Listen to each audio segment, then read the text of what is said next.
crops destroyed? Are food shortages coming? Hey everybody, it's Mike with Asymmetrical Preparedness. Seen a lot of videos, a lot of stuff about farmers being paid to destroy their crops, being paid more than they get for their crops. I know this has happened, over the years for quite a while in certain circumstances, certain crops, certain areas, stuff like that. I get it. It happens on a normal basis. But is it happening to a much larger degree now? From what I've heard, yes. So how is that going to impact us as people that need to eat food? Well, it will definitely have an impact. At least a small impact. At worst, a very, very large impact. From what I've heard, it's pretty widespread. A lot of farmers are reporting that they're being asked to do this, to destroy their crops. So definitely, things are going to be short. The ability for ranchers to feed their animals will be impacted by this. You, at the grocery store, your ability to buy food will be impacted by this. Restaurants will be impacted by this. Grocery stores will be impacted by this. Companies that make foods, packaged foods, whatever, pre-made foods, will be impacted by this. There'll be a widespread impact. A lot of it, it's a big snowball. It gets going and it all the way down the line, it impacts everything, all aspects of our society. So what can you do about it? Well, same as me and probably every single other prepper channel out there always say, stockpile food.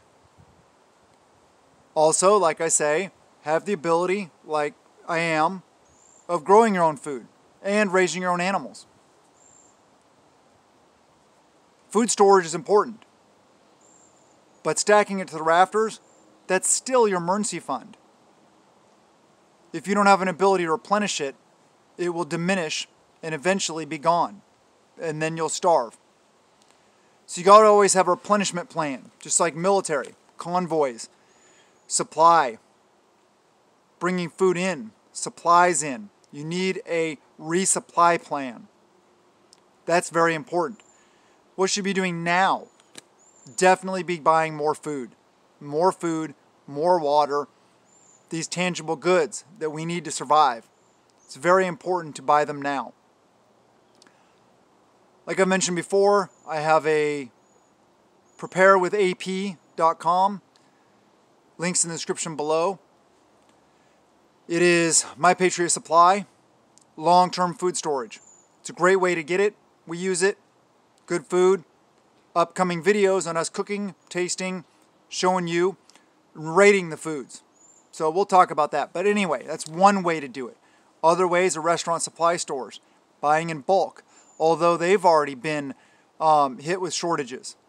Some restaurants are reporting that they can't get what they need, so they have to limit their menus. Been to some recently, and not super recently, but not that long ago. And yeah, they were definitely, they had less on the shelves. And I think a lot of people have seen that across the board. Grocery stores also, big package stores, bulk stores, Costco, Sam's Club, stuff like that. Buying things in bulk is a really good idea. Rice, beans, corn, wheat, lentils, all these kinds of things. That's a good way to get a lot of food set up. But also canned goods. And like I mentioned, My Patriot Supply and other companies like that offer, buckets of food, prepackaged meals, already set up, takes all the guesswork out. All you need to do is water, cook them up, boil water, heat them, etc. And the 25-year shelf life.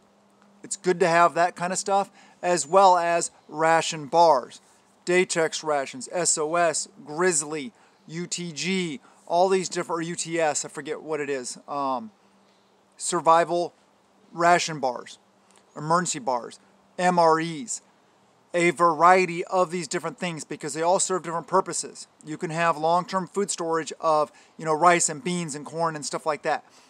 But that takes a lot of water to eat and longer preparation time. You need food storage, and then you also need rations. There's long-term food storage and there's rations. What are rations? Rations are something you can eat with zero preparation. MREs are rations. Emergency ration bars are rations. Canned goods are rations because if it's meat, it's already cooked. If it's vegetables, it's good to go. If it's fruits, it's good to go. And a lot of those, like fruits and vegetables, have a portion of water, have some water in there also with them. Sometimes there's syrup, which is extra calories, which in SHTF scenario, survival situation, trust me, you're not going to be tracking calories. You don't care about calories. You want calories. So that's good. But the variety is important. But also having bulk, having a lot of food is important. Is this going to be a long-term thing? I don't know. But why don't we be ready for a long-term thing? Better safe than sorry, right? Be prepared. So do these things now, please. Make this a priority in your preparedness plan, in your lives. Try to make shortcuts. Maybe not order out that pizza on Friday night. Maybe put that money towards preps. Maybe, little corners like that. Maybe not buy that 12-pack or whatever it is you drink of beer. Instead, put it towards food storage. Because, cut back on some of the things that aren't needs. They're just nice things in your life, things that you like, stuff like that. They're not anything that you have to survive. Make shortcuts. Tighten up those purse strings and budget more towards preparedness. I'm really concerned about this, as you can tell, and I want to empower you guys to do something about it. Just like we're trying to do things about it. We can't just sit on our laurels and say, oh yeah, we have, so much food storage, set amount of food storage, whatever, 6 months, a year, whatever it is. Yeah, that's good. But what happens when you increase the number of people eating it also? A lot of situations will dictate that because groups will be forming. Communities will be forming. Whether you have one established now or not. Extra food is always a good thing, but make sure you're rotating through it also. If you've had some for a while, rotate through it. Rotate through it continuously. That's why you prep the things you eat, so that you're continuously rotating through it, keeping track of the dates. Not that it's not good past the best buy or goodbye date. I get it. A lot of things are good way past that. But why not rotate and have the absolute freshest food available for you and your family to eat when you need it? Because then it'll last even longer. If you can make that food stretch, you're not able to replenish it with like items. Like you can't go to the grocery store anymore, buy rice and beans, say, or canned goods.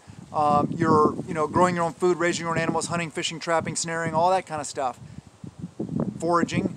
But those items that you are keeping as your emergency fund, your food storage, you want those to be able to last as long as possible when an event starts. So keep them as fresh as possible.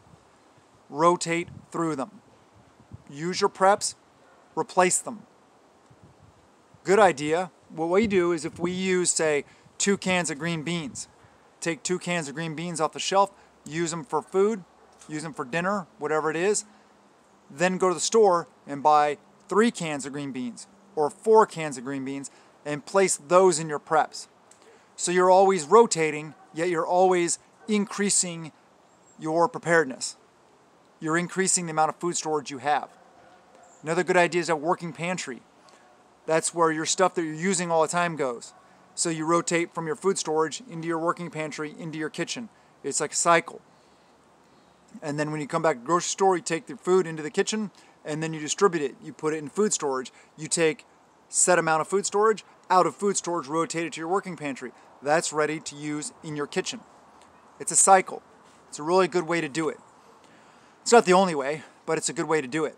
Because a lot of people like saying, get all their food storage together and they store it somewhere, wherever they do, or multiple locations, which is good. not all your eggs in one basket. And then they just forget about it. And, you know, to an extent, that's better than nothing. But rotating through it is very important. I see food shortages on the horizon. Like I said, farmers getting paid to mow down their crops, things like that. A lot of stuff is coming out now. There's this 30-30 thing going on right now. I need to do more research about that. Don't know exactly everything what that entails, but it seems like it's affecting a lot of things and going to have some long-term effects. So be ready. You're here, so you're like-minded. You're here, you have a mind for preparedness, realizing that you need to be prepared. So if you like the videos, please subscribe, hit the like button, comment below, share the videos, do all the things. Check out the links in the description. My email's in there. There's an Olight discount in there. There's the My Patriot Supply link in there. There's the Patreon where we talk about security and defensive stuff. Hundreds of videos, $1 a month, or you can pay more. That's very, very welcome and very well helpful to my family and I. So yeah, keep on prepping and encourage others to prep. We got to spread the word.